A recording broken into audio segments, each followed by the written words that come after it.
E Paulo o repreende. Ele fala assim: por esta razão. Que razão?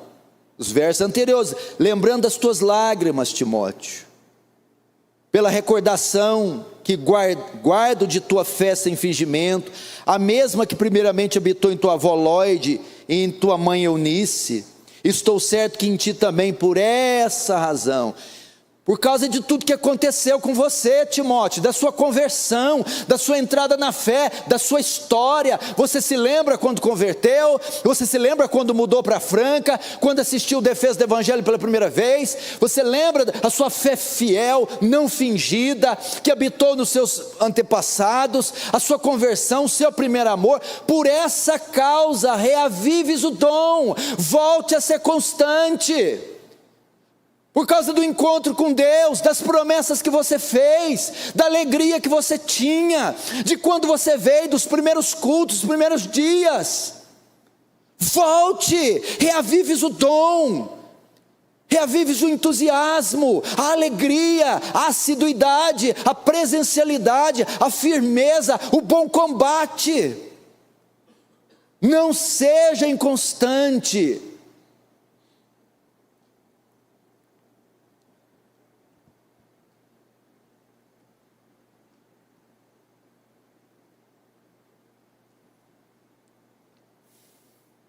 O que pode deixar a gente inconstante? Não precisa abrir. Um coração dividido.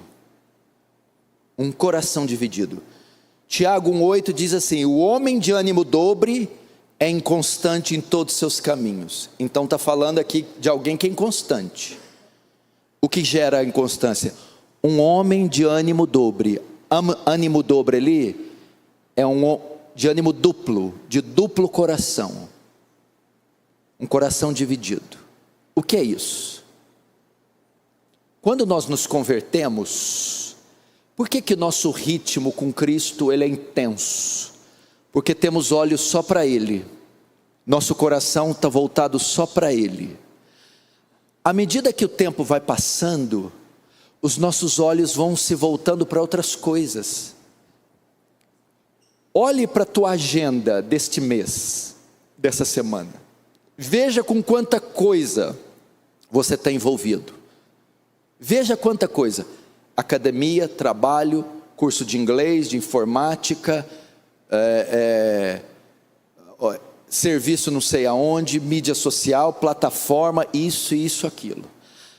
Ao longo do tempo, você vai dividindo o espaço que era só de Cristo, as afeições destinadas só para Cristo, o apreço só por Cristo, e vai colocando no trabalho, nos filhos, na carga horária, na mulher, na mídia social, na natação, nas provas, nas coisas.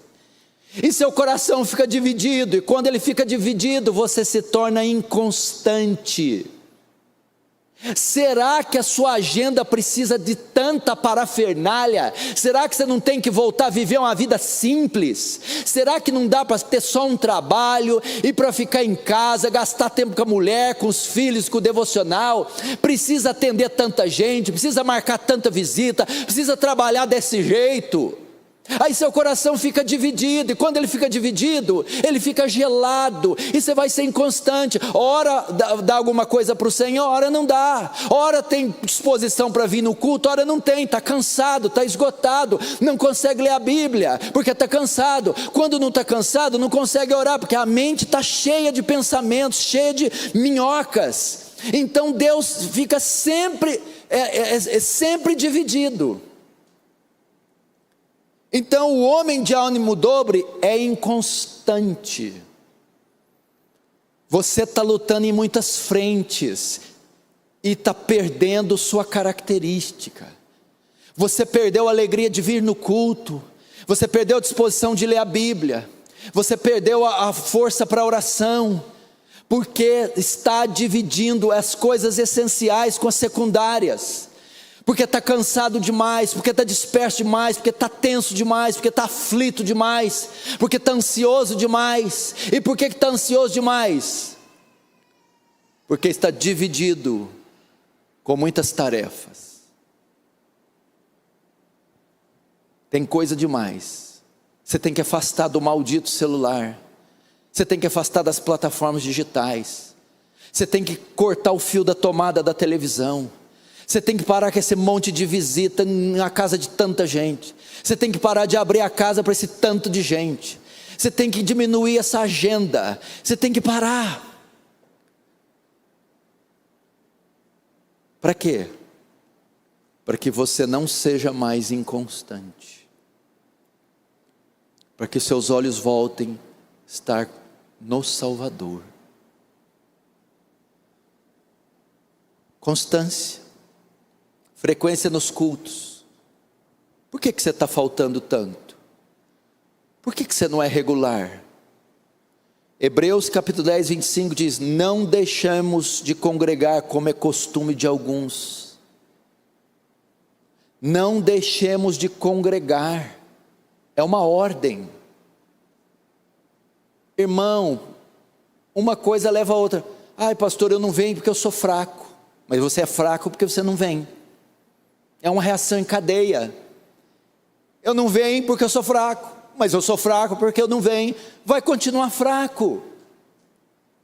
Não deixemos de congregar. Sejamos constantes no culto público. Eu não posso te ajudar desse jeito. Não há nada que possa fazer por alguém assim.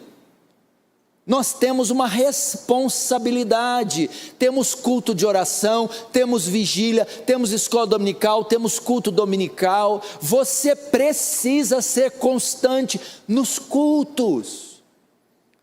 Segundo, você precisa de frequência e intensidade nas orações.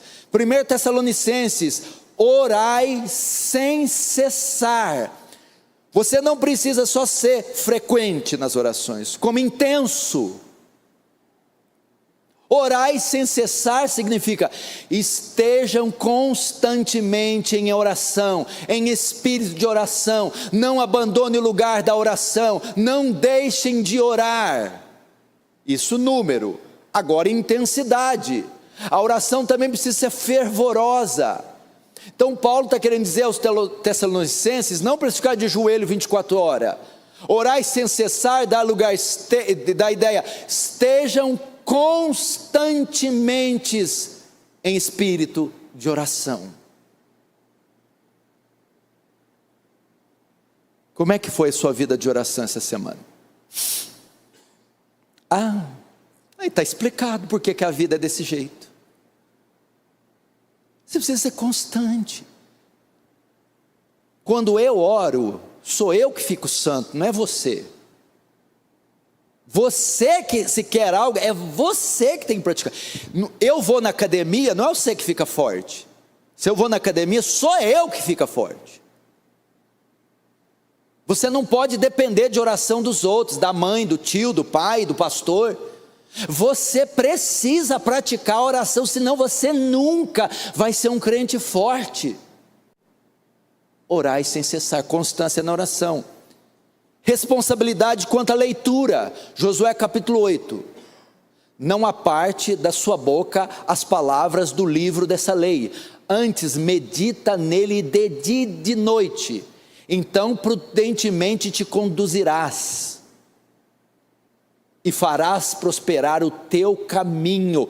Medita de dia e de noite. Não sai de casa sem ler pelo menos um capítulo da Bíblia. É o seu café da manhã.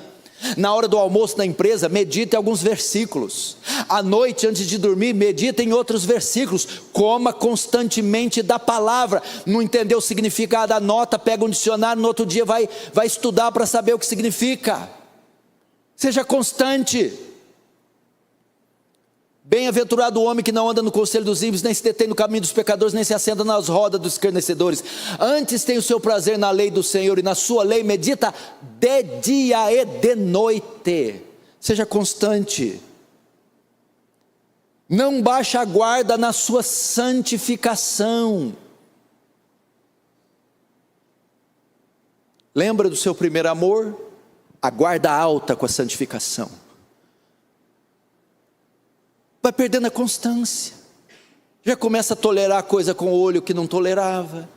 começa a dizer palavras que não dizia, começa a guardar uma rancor, uma magoazinha que não guardava, começa a permitir papéis que não permitia, fechar negócios que não fechava, inconstante na santificação, ora cai em imoralidade, ora está bem, ora cai em pornografia, ora está bem, ora é violento, truculento, ora não está bem.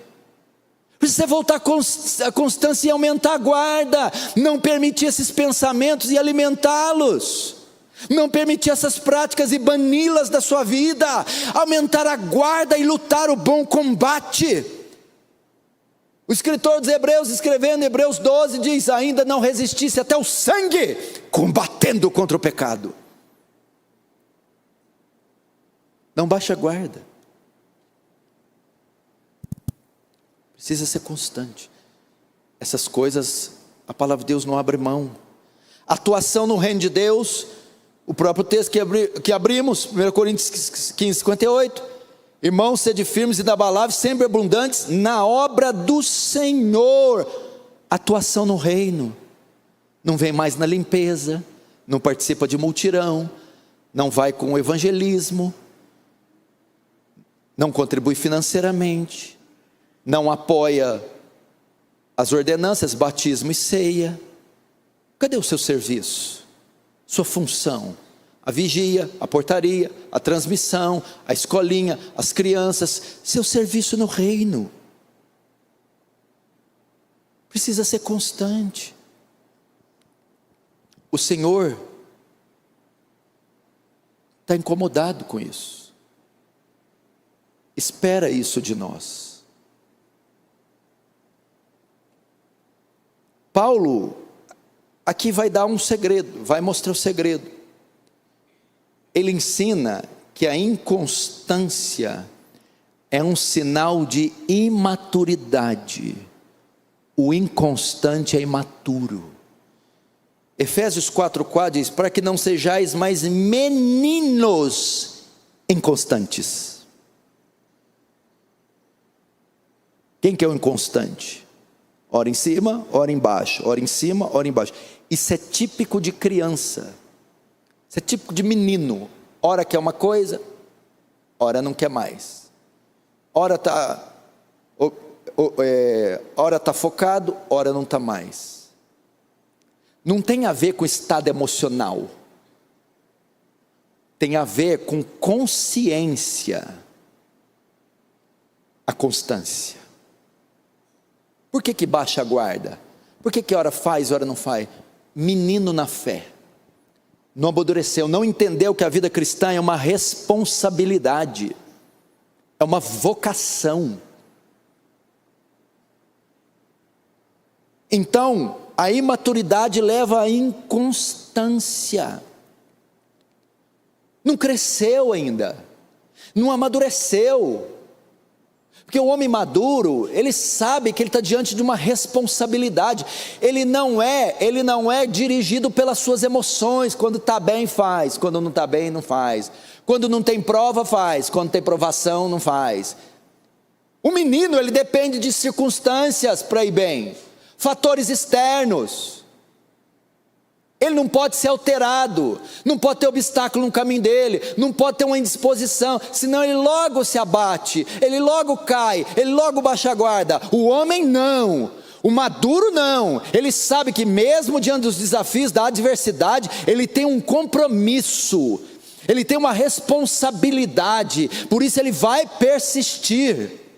Irmãos, estamos precisando amadurecer, virar homens na fé, maduros na fé, porque a constância se baseia na responsabilidade, não nas emoções.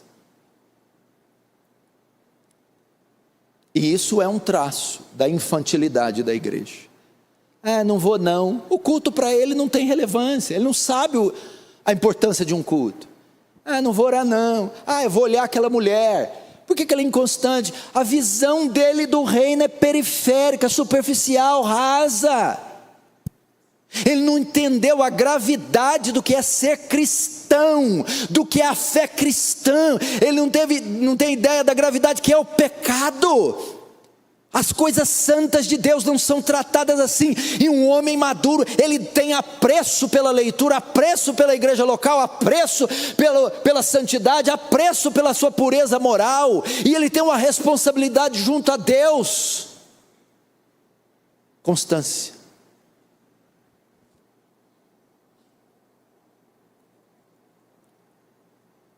Agora 3 princípios para vencer a inconstância, ou para ser constante, e eu encerro.